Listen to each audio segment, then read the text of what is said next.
friend, Ernest. How are you? I am well. Eating as usual, I see. I think it's perfectly normal to eat at 5 o'clock. Say, where have you been since last Thursday? In the country. In the country? What on earth do you do there? When one's in town, one amuses oneself. When one's in the country, one amuses other people. And who are these people that you amuse? Oh, just neighbors. Neighbors? Got nice neighbors in your part of Shropshire? I wouldn't know. I've never talked to them. How charming they must find you. Say, isn't Shropshire your country? Shropshire? Yes, it is. What's with all of the cups and the chips? Who's coming? Aunt Augusta and Gwendolyn. Gwendolyn, wonderful. I've been meaning to speak to her. Yes, but I'm afraid Aunt Augusta won't like you crashing her dinner party. And why's that? Because it's sickening the way you flirt with Gwendolyn. Nearly as sickening as the way Gwendolyn flirts with you. I am in love with Gwendolyn. I have come up to town to propose to her. You said you came for pleasure. I call that business.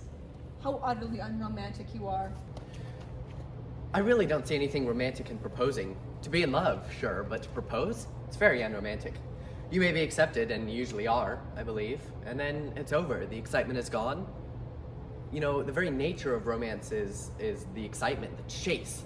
If I'm ever married, I'll certainly try to forget that I am. I don't doubt that at all, my dear Algie. Divorce was created specifically for people just like you. I'd argue that.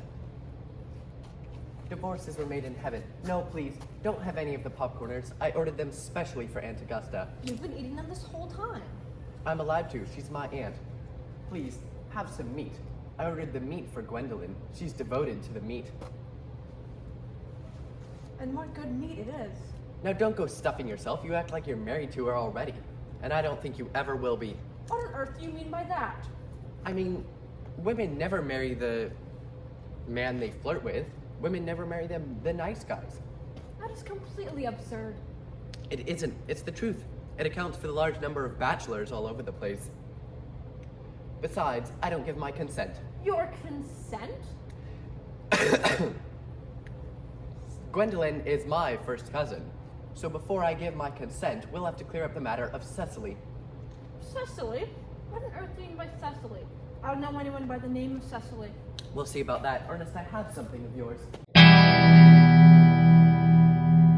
You mean you've had my vape this whole time? I was just ready to call the police and offer a reward for it. Well, I wish you would offer a reward. I could always use some extra cash. Why would I give you a reward now? You already have the thing. Stop it. That's not very nice. Besides, this vape doesn't even belong to you. What do you mean by that? You've seen me with it 100 times. And it's a very ungentlemanly thing to do, to read the description on the back of a man's vape. That's absurd to have rules about what one should and shouldn't do. Modern culture entirely depends on what one shouldn't do. I don't want to talk about modern culture. I just want my vape back. Stop it. This vape doesn't even belong to you. Because this is a present from someone by the name of Cecily. And you don't know anyone by the name of Cecily. If you really must know, Cecily's the name of my aunt. Your aunt? My aunt, my very charming old aunt, who lives in Tunbridge Wells. Now give me back my No. vape, Algie. Well, why does she call herself Little Cecily if she's your aunt who lives at Tunbridge Wells? From Little Cecily with her fondest love. Some aunts are tall and some aunts are short. An aunt's height is something which only matter to the aunt herself. And not every aunt is going to be like your Aunt Augusta. That is just absurd. Give me back my vape. No.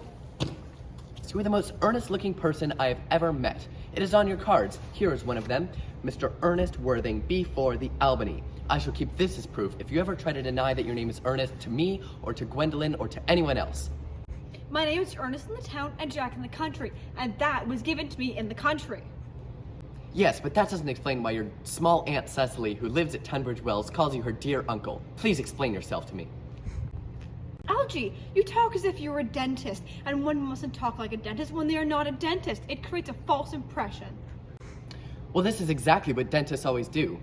Now, please, tell me the whole story. I might also add that I've always suspected you of being a confirmed and secret Bunburyist. This only confirms it.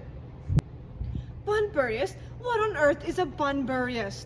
I'll explain Bunburying when you explain why you were Ernest in the town and Jack in the country.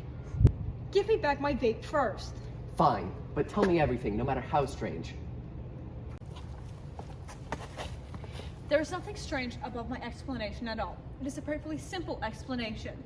Mr. Thomas Cardew, who adopted me when I was a young boy, appointed me guardian of his granddaughter, Miss Cicely Cardew. Cicely lives with me in the country and addresses me as her Uncle Jack. And where do you live in the country? That is none of your business. You will never be invited. I will tell you that it is not in Shropshire. I suspected that. I've bunburied all over Shropshire on several occasions. Now tell me, why are you Ernest in town and Jack in the country? Algie, I don't know if you're clever enough to really understand my motivation. When one is placed in the position of guardian, one has to adopt very high morals on all subjects. When one adopts such high morals, one cannot focus on one's health and happiness. To focus on my own health and happiness, I've created a terribly troublesome brother who goes by the name of Earnest and lives in Albany. That is the whole truth, plain and simple. The truth is never plain and simple. Modern life would be quite boring if it were, and modern literature would never be created. That wouldn't be such a horrible thing. Literary criticism is not your forte, Ernest. You should leave that to the people who haven't been to university. What you really are is a bunburyist. I was quite right in thinking that you were a bunburyist. You are one of the most advanced bunburyists that I know. What on earth do you mean by that? I mean that you have invented a younger brother by the name of Ernest so that you can come up to town whenever you like. I have invented a chronically and terminally ill friend by the name of Bunbury so I can go into the country and do as I please. For instance, if it wasn't for Bunbury's horrible health, I wouldn't be able to have dinner with you tonight at Willis's, for I would have to entertain Aunt Augusta for the next 2 weeks. I haven't asked you to have dinner with me at Willis's tonight. I know, it's terribly rude. Nothing annoys people so much as not being invited to spend time with their friends. But aside from that, I want to talk to you about bunburying. Now that I know that you are a bunburyist, I want to tell you all of the rules. I am not a bunburyist. If Gwendolyn accepts my proposal, I will kill off Ernest immediately. I might even kill him if she doesn't. Cicely is much too fond of him. I hope you will soon follow suit with your friend, dear friend with the absurd name. I would never get rid of Bunbury. He is much too valuable to me. And if you ever do get married, which I find highly unlikely, you will want to know of Bunbury. If I get married to a charming girl like Gwendolyn, the only girl who I've ever wanted to marry, I won't need to know Bunbury. Then your wife will. What you don't seem to realize about married life is that 3 is company and 2 is boring. That is the idea that the corrupt French theater has been pushing on us for the past 200 years. And the charming English home has finished in a quarter of the time. Don't be cynical, Algie. It is much too easy to be cynical. It isn't easy to be anything nowadays. That must be Aunt Augusta. Only salesmen and relatives use that alarming tone. Now, if I distract her for 10 minutes so that you can propose to Gwendolyn, can we have dinner tonight? If you stop bothering me about it, yes.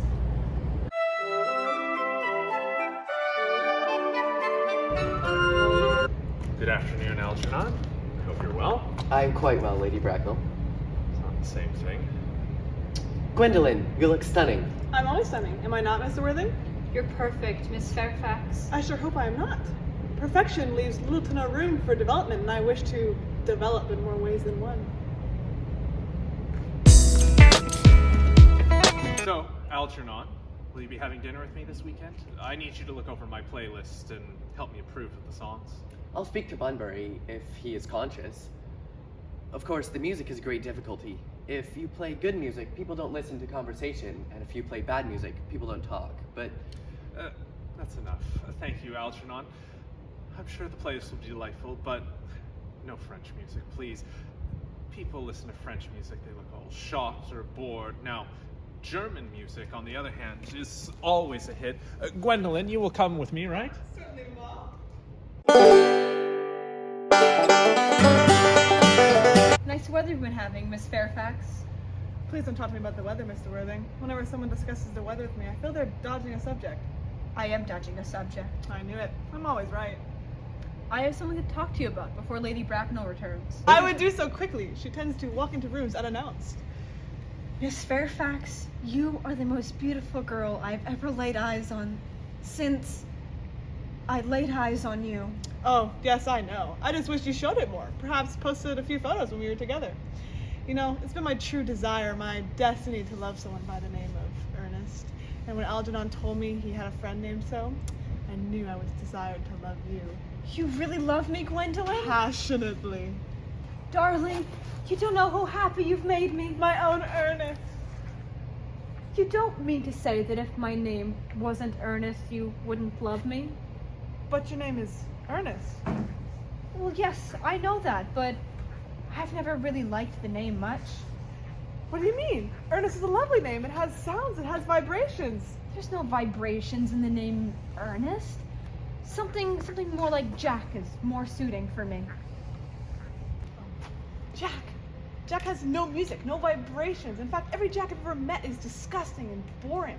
It's just a nickname for John, and I pity any woman who's married to a man named John. Gwendolyn, I must get christened. I mean, we must get married at once. Married, Mr. Worthing? Well, certainly, Miss Worthing. You know that I love you, and you've led me to believe that you're not totally indifferent to me. Well, I adore you, but we haven't even discussed engagement, let alone marriage. Well, may I propose to you now? Well, I do say now's a great time before Aunt Augusta returns, and to spare any disappointment, you know I will say yes. Gwendolyn, Yes? What have you got to say to me? you know what I've got to say to you. Yes, but you haven't said it. Gwendolyn, will you marry me?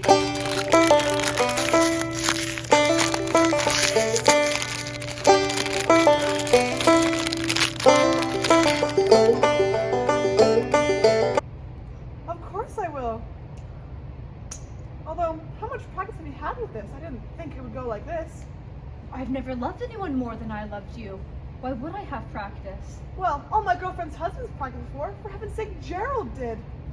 Oh, how beautiful your blue eyes are. I wish you would look at me like this forever. Mr. Worthing, get up, stand up. Get Oh, please stop, Mama. Mr. Worthing isn't quite finished yet. Finished with what? I'm engaged to Mr. Worthing. I assure you, you're not engaged. When you are engaged, your father, his health permitting, or I will inform you. Oh, surprise! That's what a nice engagement is. This, no, I don't know what this is, but this is enough. Gwendolyn, get in the car. But Mama! Gwendolyn! Hey, Gwendolyn, the car! Get in the car!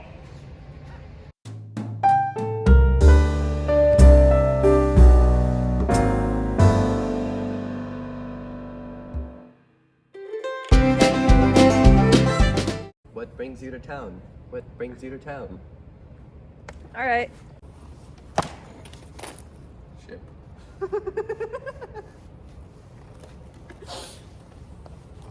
What is this? What is this? I found this in your bag. Is What this is a this? reed? Come sit, little boy. Don't talk to me like that. Talk to you however I like.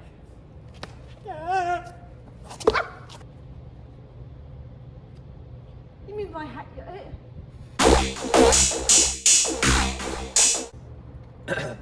Meat, take one.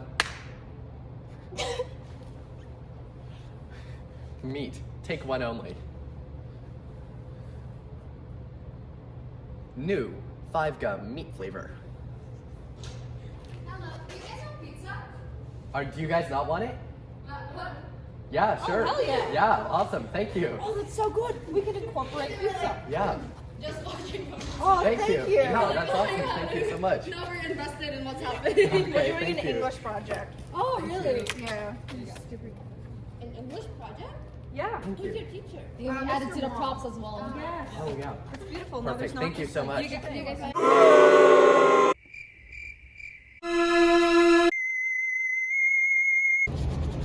Eric, you could hold my lines if you wanted. If you felt like it. Like, it's like, write about yourself. I'm like, I am a homosexual and my parents hate me for it. Oh, I'm Mr. Wong. I don't know.